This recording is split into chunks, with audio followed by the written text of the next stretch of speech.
नमस्कार साथियों, मैं एमडी कुशवाहा स्वागत करती हूँ आप सभी का अपने यूट्यूब चैनल सक्सेस टिप्स में।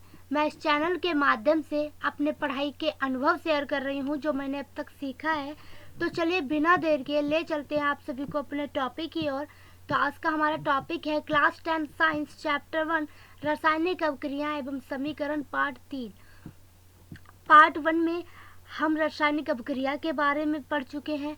पार्ट 2 में रासायनिक समीकरणों को संतुलित करना सीख चुके हैं और पार्ट 3 में हम रासायनिक अभिक्रियाओं के प्रकार के बारे में सीखेंगे।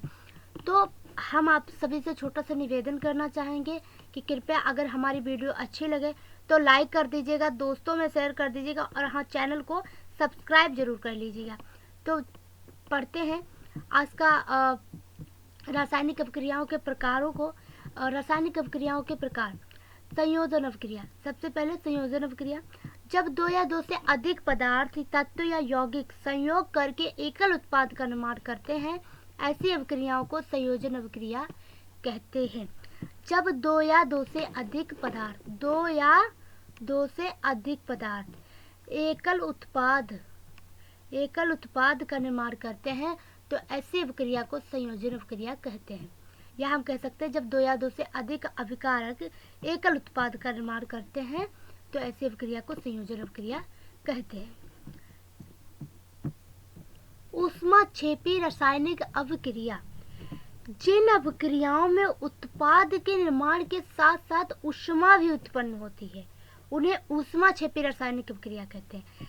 जिन अभिक्रियाओं में उत्पाद के निर्माण के साथ साथ ऊष्मा भी उत्पन्न होती है उन्हें ऊष्माक्षेपी रासायनिक अभिक्रिया कहते हैं। जैसा कि यहाँ पर भी हम देख सकते हैं, ये भी उदाहरण रख सकते हैं कि CaO प्लस H2O बराबर क्या बना रहा है, CaOH होल 2। तो ये है, यहाँ पर ऊष्मा भी उत्पन्न होती है, ठीक है। और उदाहरण हमने लिया है CH4 प्लस 2O2 जो कि CO2 प्लस 2H2O बना रहा है और साथ में ऊर्जा भी उत्पन्न करता है, ठीक है। तो इसे ऊष्माक्षेपी रासायनिक अभिक्रिया कहते हैं। वियोजन या अपघटन अभिक्रिया, ठीक है।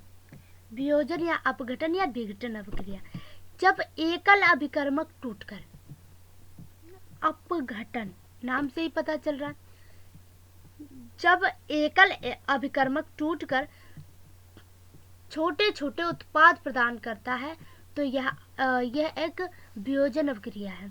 जैसे कि यहाँ पे फेरस सल्फेट देख रहे हैं जो जिसे ऊष्मा देने पर फेरिक ऑक्साइड और सल्फर डाइऑक्साइड और सल्फर ट्राइऑक्साइड में टूट रहा है, ठीक है। छोटे छोटे उत्पाद प्रदान कर रहा है क्या, फेरस सल्फेट। तो यह एक वियोजन अभिक्रिया या अपघटन अभिक्रिया या कहेंगे विघटन अभिक्रिया है, ठीक है। ऊष्मा शोषी अभिक्रिया, नाम से ही पता चल रहा है ऊष्मा शोषी मतलब जिसमें ऊष्मा को शोषा जा रहा है, ठीक है।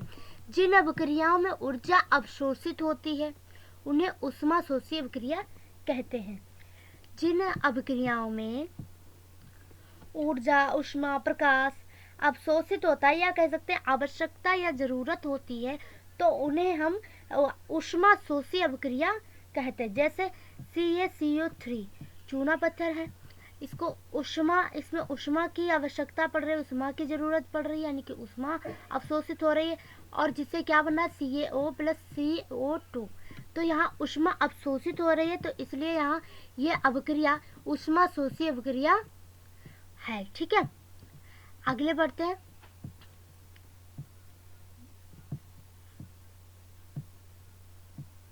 ऊष्मीय वियोजन अभिक्रिया। अब वियोजन अभिक्रिया हमने देख लिया। वियोजन अभिक्रिया, जब एकल अभिकर्मक टूटकर छोटे छोटे उत्पाद प्रदान करता है तो यह अभिक्रिया क्या होती है, वियोजन अभिक्रिया होती है, ठीक है। तो ऊष्मीय वियोजन मतलब कि ऊष्मा के द्वारा की गई वियोजन अभिक्रिया, यानी कि ऊष्मा के द्वारा जो एकल अभिकर्मक था वो टूटकर छोटे छोटे उत्पाद प्रदान करता है तो वहां पर ऊष्मीय वियोजन अभिक्रिया होगी, ठीक है। ऊष्मा के द्वारा की गई वियोजन अभिक्रिया को ऊष्मीय वियोजन कहते हैं। जैसे यहाँ पर भी मैंने वही उदाहरण लिया है CaCO3 को ऊष्मा देने पर CaO प्लस CO2 यहाँ पर ऊष्मा अवशोषित हो रही, ठीक है, ऊष्मा के द्वारा ये अभिक्रिया हो रही। प्रकाश के द्वारा वियोजन अभिक्रिया, प्रकाश के द्वारा वियोजन अभिक्रिया, यहाँ पर थोड़ा लॉजिकली हमें देखना होगा। प्रकाश के द्वारा वियोजन अभिक्रिया, जैसे यहाँ पर 2AgCl यानी सिल्वर क्लोराइड, ठीक है, सिल्वर क्लोराइड का प्रकाश की उपस्थिति में, सूर्य के प्रकाश की उपस्थिति में वियोजन होता है, ठीक है। तो यह सिल्वर और क्लोरीन का निर्माण होता है। सिल्वर क्लोराइड श्वेत होता है, ये जो सिल्वर क्लोराइड श्वेत होता है, सफेद होता है। प्रकाश में रखने के बाद इसे ये धूसर रंग का हो जाता है। पहले ये सफेद होता है और जब हम प्रकाश में रखते हैं, सूर्य के प्रकाश में रखते हैं, तो सिल्वर और क्लोरीन बनाता है, लेकिन ये धूसर रंग का हो जाता है। तो यहाँ पर हम कह सकते हैं कि विघटन अभिक्रिया ये जो हुआ है, ये विघटन अभिक्रिया के कारण हुआ है। उसके बाद में ठीक इसी प्रकार सिल्वर ब्रोमाइड को सूर्य के प्रकाश में रखने पर ये सिल्वर और ब्रोमीन बनाता है। तो ये दोनों अभिक्रियाओं का उपयोग, इन दोनों अभिक्रियाओं का उपयोग श्याम श्वेत फोटोग्राफी में किया जाता है। उसके बाद में हम देखेंगे विद्युत एक और होता है,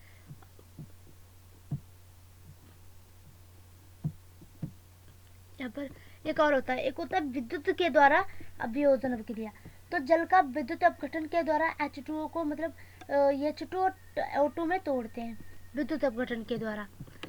जैसे जल है, उसका विद्युत अपघटन करके हम H2 और O2 में तोड़ते हैं, H2O को H2 और O2 में तोड़ देते हैं, किसे विद्युत के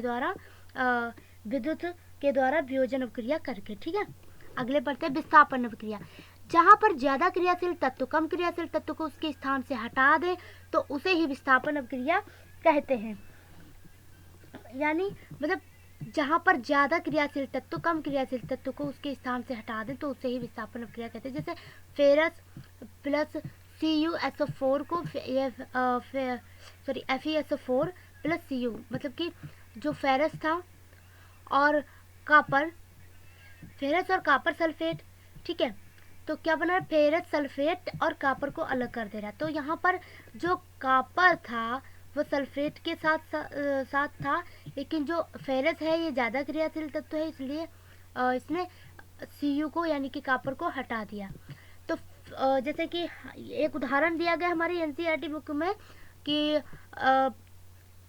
कापर सल्फेट के विलयन जो कि मतलब नीला होता है, उसमें लोहे के कीले डाल देते हैं, ठीक है, थोड़ी देर के लिए छोड़ देते हैं।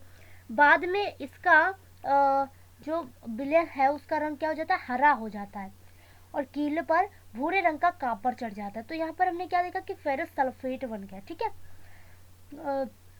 कापर मतलब उस पर भूरे रंग का जो कापर चढ़ रहा है तो वो है फेरस सल्फेट, ठीक है। तो इस प्रक्रिया में क्या, इस प्रक्रिया में आयरन जो है कापर को हटा देता है और जो फेरस है यानी कि आयरन है वह उसका स्थान ले लेता है, जिससे FeSO4 मतलब कि फेरस सल्फेट बनता है। क्लियर। द्विविस्थापन अभिक्रिया, वे अभिक्रिया जिनमें अभिकारकों के बीच आयनों का आदान प्रदान होता है, वे अभिक्रिया जिनमें अभिकारकों के बीच आयनों का आदान प्रदान होता है उन्हें द्विविस्थापन अभिक्रियाएं कहते हैं। और इसी के साथ ले लेते हैं हम अवक्षेपण अभिक्रिया। जिस अभिक्रिया में अवक्षेप का निर्माण होता है उसे अवक्षेपण अभिक्रिया कहते हैं। मतलब जिस अभिक्रिया में अवक्षेप का निर्माण होता है, अवक्षेप, उसे अवक्षेपण अभिक्रिया कहते हैं।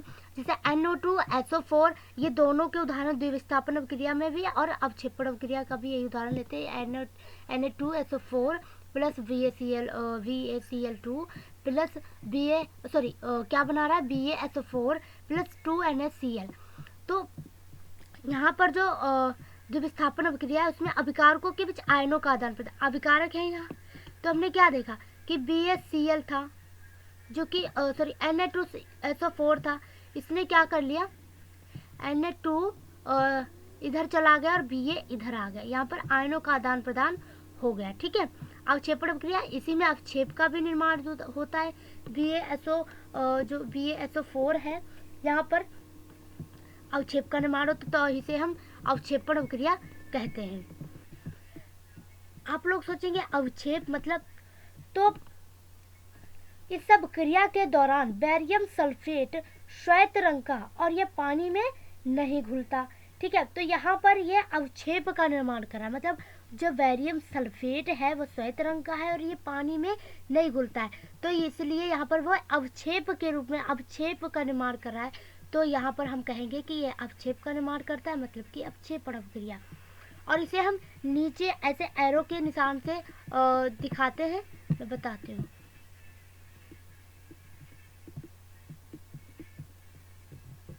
ऐसे ऐसे दिखाते, ठीक है, सॉरी, ऐसे निशान से दिखाते, ठीक है।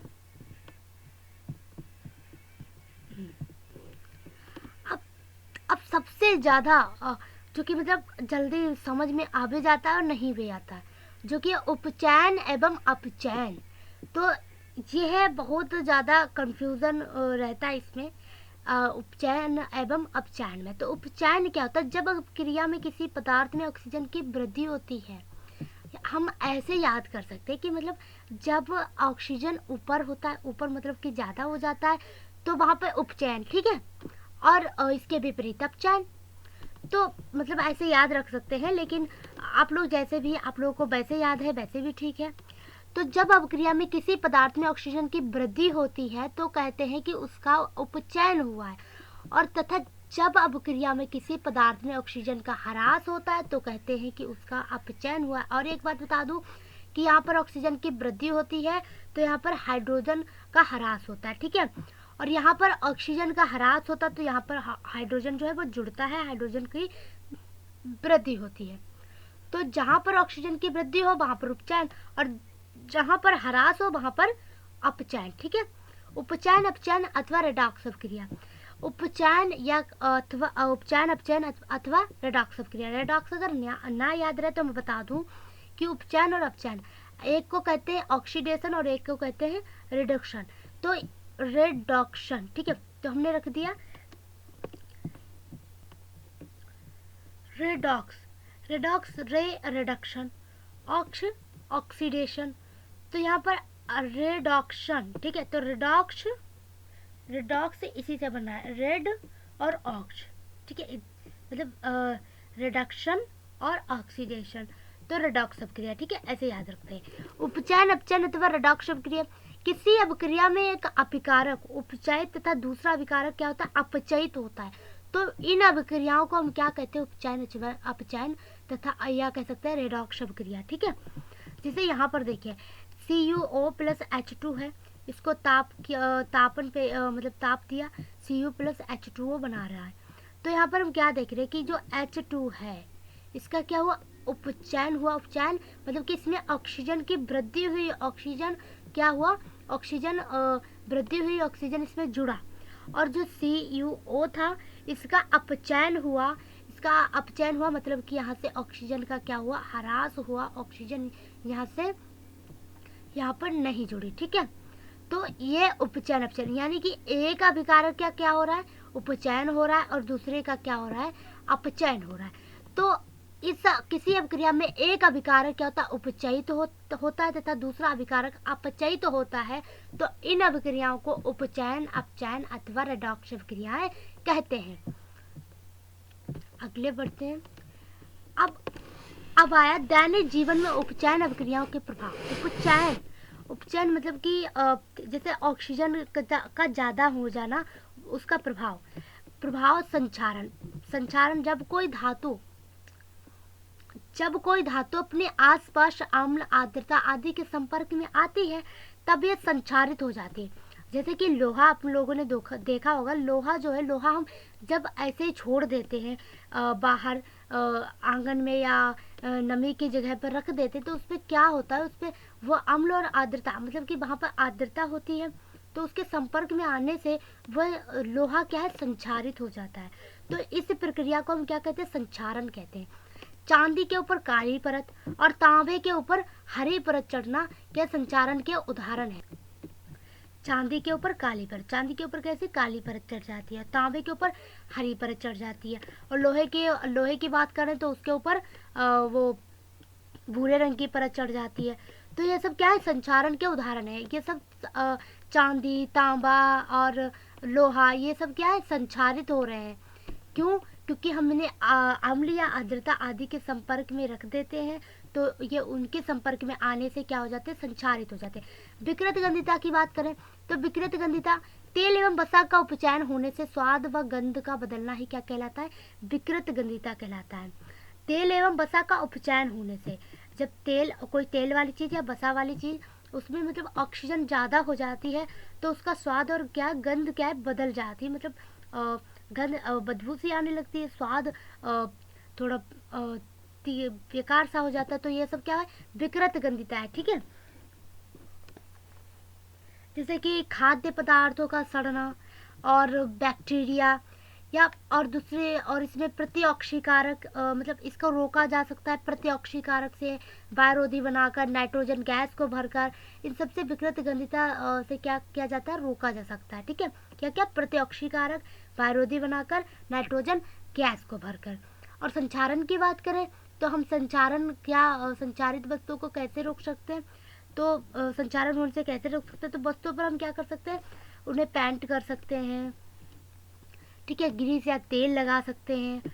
तो ये सब करके हम उन्हें संचारण से बचा सकते हैं।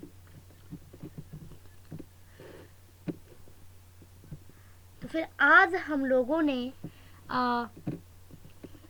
रासायनिक अभिक्रियाओं के प्रकार, उपचयन अपचयन, संचारण, विकृत गंधिता, इन सभी के बारे में पढ़ा है। ठीक है, और इसी के साथ हमारा चैप्टर भी आज समाप्त हो गया।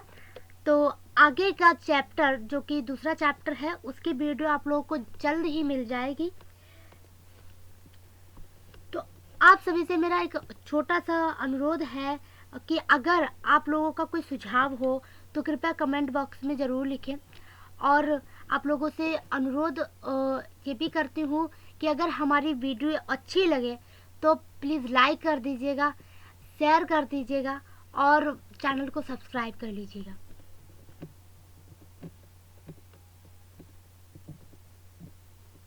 मिलते हैं अगले चैप्टर के साथ अगली वीडियो में। धन्यवाद।